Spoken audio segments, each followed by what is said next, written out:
thrilling talent to open the second half of this gala tribute to Douglas Haas on his 35th anniversary of St. Andrews. I'm still, no, in case you have forgotten, the turkey blathering on at the front. Dan Lichty and James Mason have treated us with their brilliant talent and consummate skill for many years. As you recall, they recorded a very popular CD entitled Amazing Grace. The outstanding disc has sold over 5,000 copies, over and above the ones I kept trying to get away on. The proceeds from sales have been divided between Habitat for Humanity and Mennonite Central Committee. Dan is the head of the vocal department at Wilfrid Laurier University. Jim and his wife Julie Baumgartel have founded a music festival which takes place in the barn just outside of town, in addition to their KW Symphony experiences. They have chosen two pieces of a very divergent nature for this evening. Deep River, arranged by Marquez, will draw all the courage and the deep faith that coped with the pathos of the African American in slavery. And then no concert honoring Doug would be complete without the towering presence of Johann Sebastian Bach, truly one of the most brilliant composers of all history. Bach loved to combine the sounds of the organ and the oboe. This excerpt from Cantata 56 will produce a delicious sound when you add Dan Lichty, baritone, and James Mason, oboe, to the tones of piano keyboard of St. Andrews. Deep River, arranged by Marquez and Le Kavir Bang from Cantata number 56 by J.S. Paul. I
Frank Morgan and Douglas Haas have been up to their tricks now for 24 years.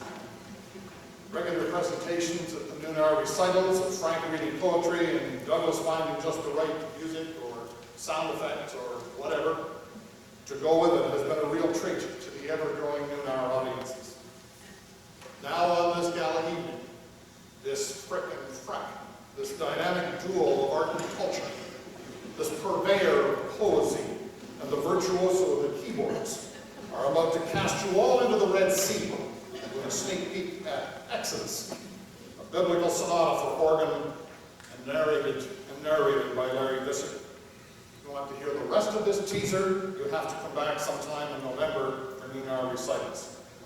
Here now, the poetic preacher and prolific player as they're about to assault your senses with Exodus, a biblical sonata, and Cherry Fraser is the femme redemptive of the whole bit.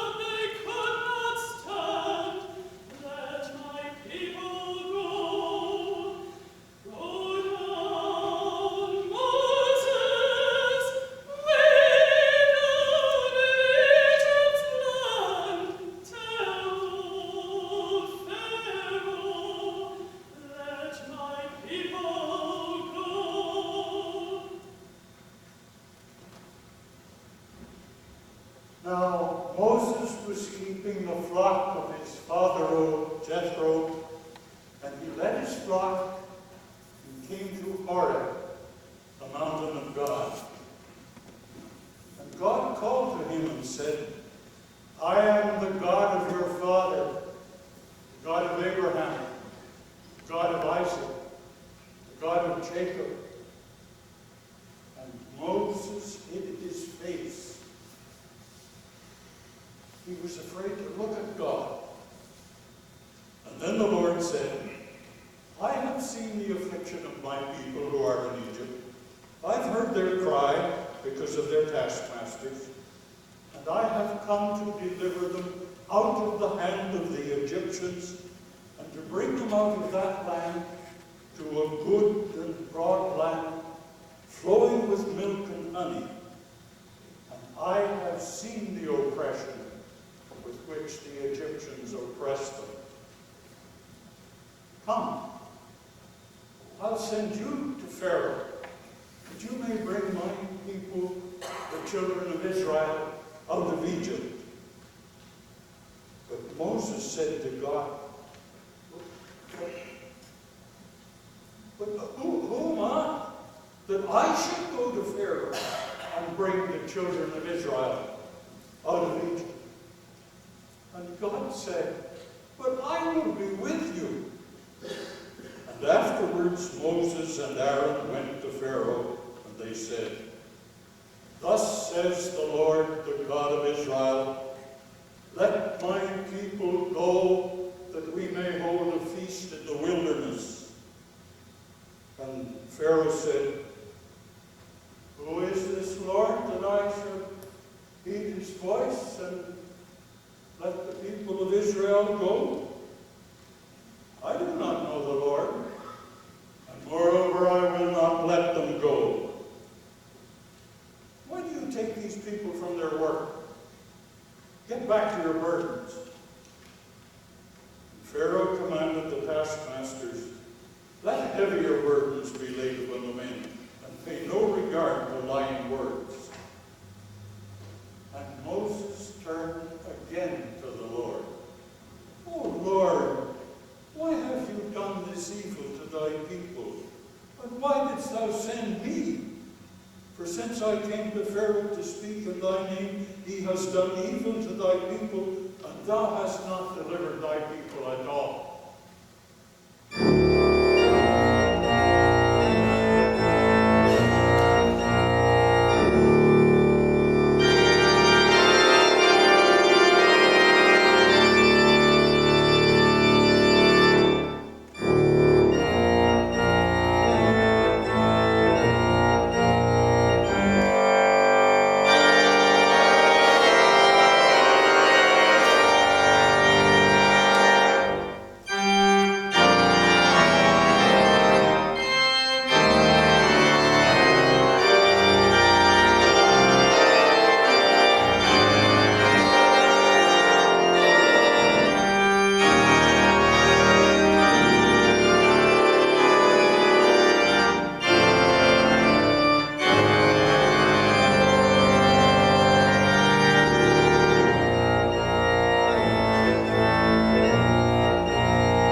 was a respite, he hardened his heart, and he would not listen to them, as the Lord had said.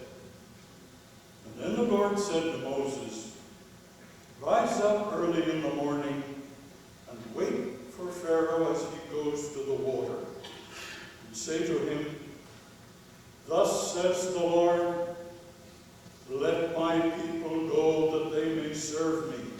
Else, if you will not let my people go, behold, I will send swarms of flies on you and your servants and your people and into your houses, and the houses of the Egyptians shall be filled with swarms of flies, and also the ground on which they stand. But on that day I will set apart the land of Goshen, where my people dwell, so that no swarms of flies shall be there, that you may know that I am the Lord in the midst of the earth. And thus I will put division between my people and your people. By tomorrow shall this sign be." And the Lord did so.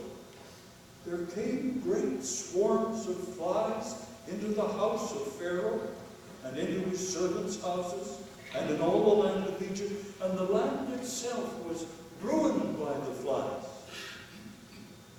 And then Pharaoh called Moses and Aaron and said, "Well, go sacrifice to your God within the land." And Moses said, "It would not be right to do so, for we shall sacrifice to the Lord our God offerings abominable to the Egyptians. And if we sacrifice offerings abominable to the Egyptians before their eyes, will they not stone us? We must go 3 days' journey into the wilderness and sacrifice to the Lord our God as he will command us." So Pharaoh said, "I will let you go to sacrifice to the Lord your God in the wilderness. Only you shall not go very far, and entreat for me." So Moses said, "Behold, I am going out from you, and I will pray to the Lord that the swarms of flies may depart from Pharaoh, from his servants, and from his people tomorrow. Only let not Pharaoh deal falsely again by not letting the people go to sacrifice to the Lord." So Moses went out from Pharaoh and prayed to the Lord. And the Lord did as Moses asked. He removed the swarms of flies from Pharaoh, from his servants, from his people. Not one remained. But Pharaoh hardened his heart this time also, and he did not let the people go.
sacrifices and burnt offerings, that we may sacrifice to the Lord our God.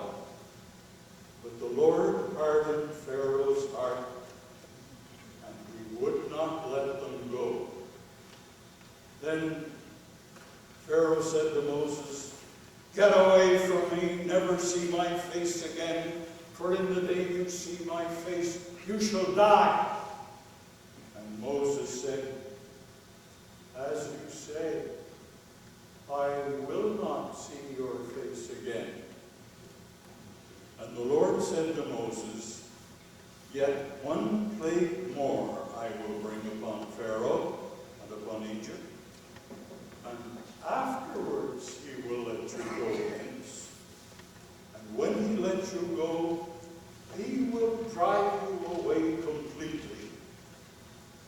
And Moses said, "Thus says the Lord, about midnight I will go forth, and all the firstborn in the land of Egypt shall die, from the firstborn of Pharaoh who sits upon the throne, to the firstborn of the maidservant who is behind the mill. And there shall be a great cry throughout all the land of Egypt, such as there has never been, nor ever shall be again. But against any of the people of Israel, either man or beast, not a dog shall growl, that you may know that the Lord makes a distinction between the Egyptians and Israel." And the Lord said to Moses and to Aaron in the land of Egypt, "This month shall be for you the beginning of months. Tell all the congregation of Israel that on the 10th day of the month they shall take every man a lamb, without blemish, a year old, a male.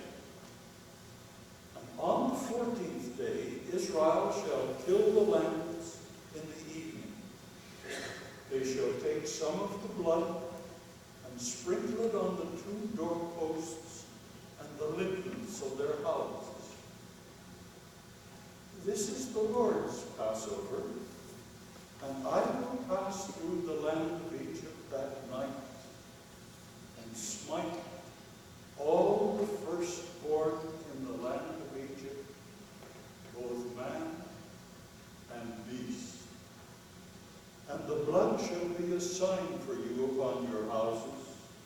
And when I see the blood, I will pass over you, and no plague shall fall upon you." And then the people of Israel went and did so.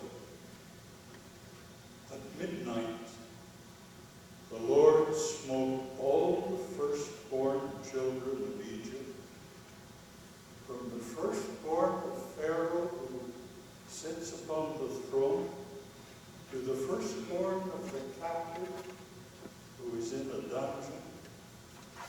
And there was a great cry in Egypt, for there was not a house where there was not one bed. And Pharaoh summoned Moses and Aaron by night. "Rise up, go forth from among my people, and serve the Lord. Take your flocks and your herds, and be gone." And the Egyptians were urgent with the people to send them out of their land in haste. The time that the people of Israel dwelt in Egypt was 430 years. And at the end of 430 years, on the very day the Lord brought the people of Israel out of the land of Egypt,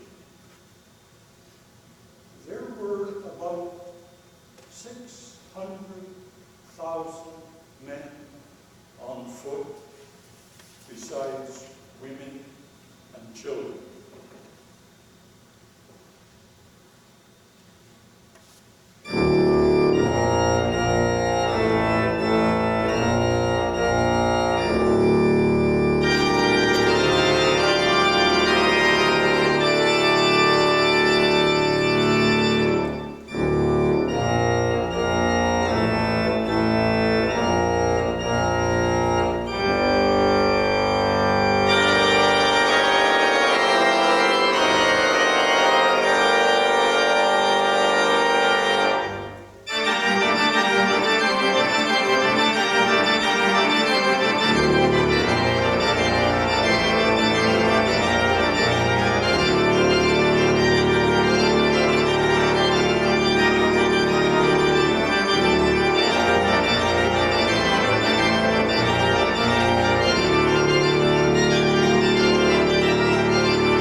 I have asked to have the floor for a moment because the next two pieces have been dedicated to Grant MacDonald.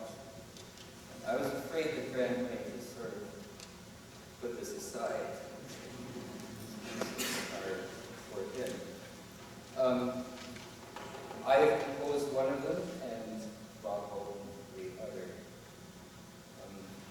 They have a few things in common. They were both composed in 1999, and both had their first performance at the 125th Assembly of the Presbyterian Church, which was hosted here at St. Andrews, and indeed was one of the last things that Grant and I did together.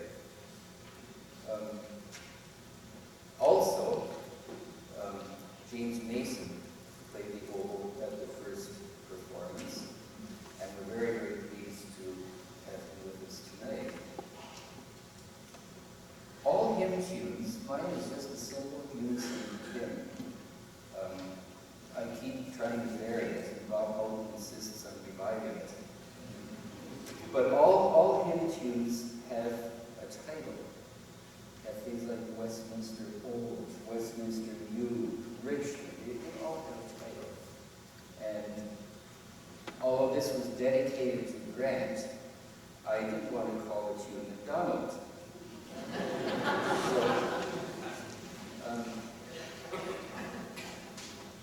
It was born, this melody was born out of grief, my grief at losing Grant and all the things we played together. So I gave the melody to a family who at the time was grieving the loss of their mother. And I gave the tune to my friend Peter Bard, and it's dedicated to the memory of his mother Helen, who was a longtime member of our sanctuary choir. And so we affectionately call it now the Bard tune.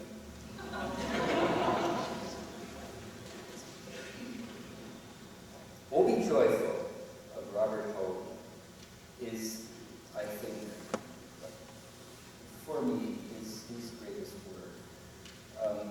You can put it under a microscope and still find detail. And just incredible details. If you listen closely, you'll hear chords. You need a huge hand if you're playing the orchestral reduction of this. And you taught me how to do it. You have to spread your thumb out. It's something that Oscar Peterson. Listen to the chords, because they're chords that Oscar Peterson could quite likely play. The rhythms buried away in the rhythms of this are rock and roll bases. This is indeed contemporary music which stands up to microscopic examination. And I must say there at the first performance on June the 6th, 1999, Andreas Thiel played this very complex accompaniment. He played it flawlessly. And in closing, I want to get the music, and it's over here.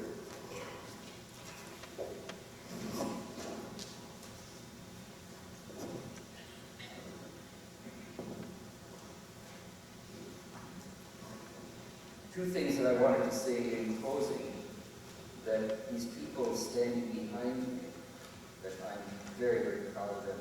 You know, this is our sanctuary choir. This isn't a group that has been bolstered up by hiring professional singers, as sometimes we have to. This is our choir.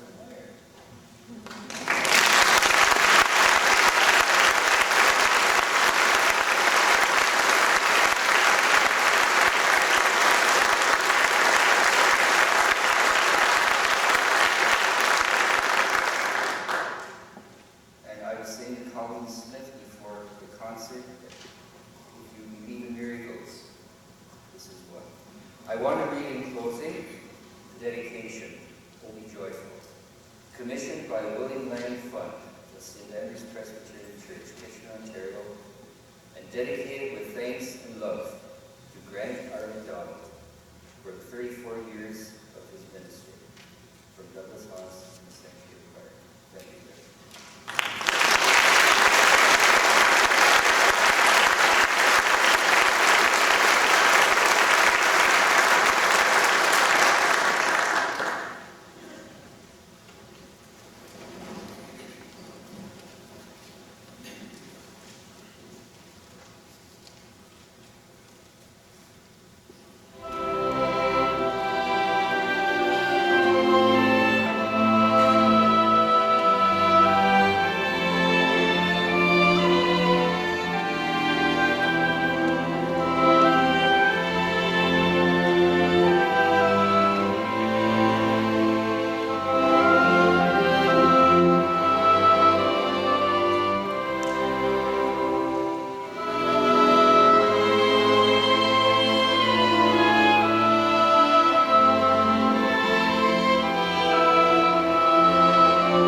Congratulations to Chamber Players, Robert Sanctuary Choir. That's a magnificent sound.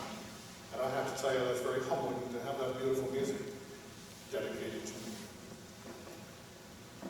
Sherry Fraser is one of those mainstays of St. Andrews who can all too easily be taken for granted. Faithful, committed in her loyalty to the Sanctuary Choir, an astute, talented, gifted student and performer of local music. Her contribution to St. Andrew's worship over the years has been exceptional, to say the least. The chorus of the piece she's about to sing has these words in it. I sing because I'm happy. I sing because I'm free. A hymn arranged by Luigi Zanignelli and Robert Howard. Cherry is going to sing music that gives us the gift of both happiness and freedom. So let us hear His Eye is on the Sparrow.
Albinoni was born in Venice in 1571. At an early age, he became proficient as a singer and a violinist, and then turned his talents to composition. He was nothing short of prolific in his compositions of operas, concertos, and sonatas. He wrote at the height of the Baroque period. As one biographer writes, the art and architecture of the time are noted for their soaring sense of light and space. And much of Albinoni's music embodies the same celestial spirit. It often sounds as though it's floating serenely and passing from shadow into a sunlit mood. Remo Giazzotto, a Milanese musicologist, was researching Albinoni's life and writings and discovered a fragment of a manuscript in the Dresden State Library shortly after the Second World War. Only the bass line and 6 bars of melody survived from what was possibly the solo movement of a trio sonata. Giazzotto reconstructed the now famous Adagio in 1945. To him it suggested a piece that would be played in church, so he added the organ. In July of 1992, the New York Times magazine, there appeared the photograph of a middle-aged man with longish hair and a long, bushy mustache. He's dressed in formal evening clothes. He's sitting on a cafe chair in the middle of the street. He's playing his cello. As a member of the Sarajevo Opera Orchestra, there is little he can do about hate and war. It has been going on in Sarajevo for more than 1,000 years. Nevertheless, every day, for 22 days, he braved sniper and artillery fire to play this profoundly moving Adagio in G minor by Tommaso Albinoni and Giazzotto. It is possible he chose this piece of music knowing that it survived the firebomb in Dresden. It is possible that is why he played it there in the war-scarred streets of Sarajevo, where people died waiting in line for bread. Something must triumph over the horror of war. Truth and beauty will, when courageous people of faith and hope step forth. Albinoni may not recognize the piece that has come to be his signature of hope and courage in the late 20th and 21st centuries, but I'm sure he would be moved by its celestial power and its impact.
Think about people who are dying every day. The senseless acts of bigoted religion all parts of war, government, the destruction that we're doing to human nature. Take those notes home with you tonight and take some time to reflect. Back in the spring, I had a telephone call. Cheery little voice on the other end said, "This is Oregon Morgan." I said, "Yeah. How are you?" "All things went fine." He said, "I have a huge favor to ask of you, and you can say no if you want." And I said, "What's that, Doug?" And he said, "Well, they're doing the 35th for me in October," and he said, "I'd like you to come and introduce the Albanoni." I said, "Doug, I'll do that in a minute. I'll do anything for you." So I met with him sometime in the fall, or we talked on the phone, I think in September, and I made the mistake of saying to him, "I'll do anything you want me to do." Still assuming I was introducing Albanoni, I can pick up a copy of the Aspire, and there's Brett McDonald's Boost for the evening. I'll remember this. I may have been the first to provide Douglas Haas with the title Master of Music at St. Andrews. And that's not because he has a degree in Master of Sacred Music. Rather, it's because he truly is a master of music. He loves to present great music. He loves to play great music. He loves to conduct great music. He loves to encourage young people of talent to perform great music. And tonight has been a testimony to that in so very many ways. It has been often said that the measure of a great man is in the people whom he surrounds himself with. Tonight has been a thrilling tribute to the truth of that saying. It's also a tribute to Cheryl Leffler, Doug's mate and alter ego. She's a fine academic and a fine musician, and together they make a creative and innovative team. Thank you to Cheryl. I've expressed myself in other places.